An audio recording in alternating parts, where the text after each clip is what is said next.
What is up guys? This is my day 39 ng pagpapasarap. So nandito na naman tayo guys sa ating panibagong video na naman. Panibagong vlog ng panibagong araw guys. So dito guys, kakagising ko pa lang. Pagkatapos guys, wala pa akong kain dyan guys. Dito kasi natin makikita yung progress natin guys sa pagkagising natin ng umaga guys. Kasi wala tayong calories na tinitake. Wala tayong calories. Yung pansin nyo guys, wala pa akong kinakain dyan. Medyo pa tayo, hindi tayo nagbo-bloated guys. Kasi wala pa tayong calories na tinitake. Ang iniinom lang natin ngayon is yung Nescafe Steak na black coffee. Yan guys, para mas iwas cravings guys, at the same time guys, is maboost rin yung matutulungan kayo dito guys, maboost yung energy ninyo. Yun. Sa pamamagitan ng black coffee guys. Pa-comment na nga sa comment section guys kung sinong mahilig sa kape. Yun.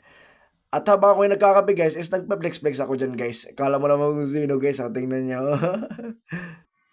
At nung pagkatapos ko magkape guys, kung napapansin nyo guys, kumuha na rin ako ng aking creatine guys. Ito yung aking daily routine guys.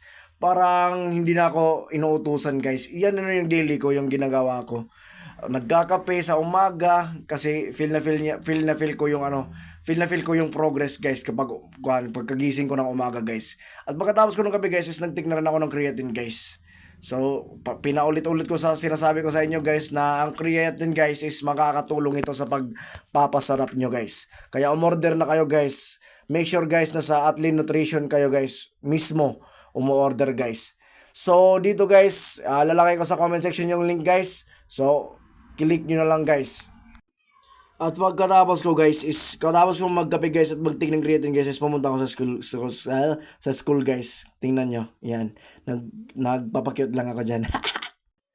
At pagkatapos katapos ng gawain ko sa school guys, is umuwi na rin ako guys. Syempre nag-lunch ako guys kasi hindi tayo mag-lunch guys kasi hindi pa tayo kumain guys.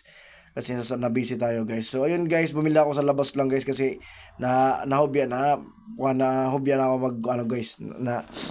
tinamad na ako magluto ng ulam ko guys. Kaya bumili na ako sa labas guys. Bumili ako ng ampalaya guys na isa guys. Tapos may 200 grams of white rice guys at meron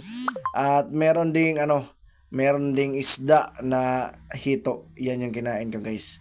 So kung umabot kayo dito sa video guys, make it follow na guys. Balik na rin at share. Nasa day 39 na tayo guys. So see you sa day 40 ng pagpapasarap. Mwah! Ha ha ha.